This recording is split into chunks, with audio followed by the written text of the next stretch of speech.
Le coup de gueule de Mathilde Panot en plein direct, ça suffit. Les gens n'en peuvent plus.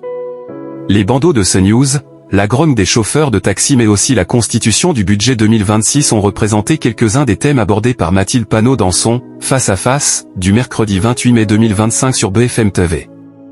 En repos jusqu'au lundi 2 juin, Apolline de Malherbe laisse le soin à Neila Latroux de mener les interviews politiques sur BFM TV.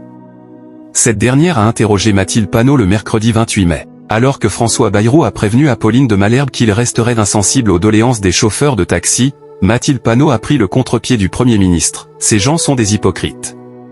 Je veux apporter tout mon soutien aux chauffeurs de taxi. Nous demandons la suppression de la convention. Ces mêmes gens qui ont fermé 150 hôpitaux dans notre pays en 10 ans, 45 000 lits, qui ont pris le virage ambulatoire, maintenant s'étonnent que les transports augmentent dans ce pays. Mathilde Panot au soutien des chauffeurs de taxi. Autre coup de gueule de Mathilde Panot, les sujets à répétition de CNews pour cibler l'islam. Quand vous avez des médias comme CNews qui parlent 334 jours sur 365 dans leurs bandeaux de l'islam, et encore ce ne sont que des bandeaux, probablement que leurs invités en parlent. Je vais vous dire, maintenant ça suffit. C'est grave ce qui se passe dans notre pays. Mathilde Panot a rappelé à cet égard qu'Aboubacar Cissé avait été tué d'une 50aine de coups de couteau.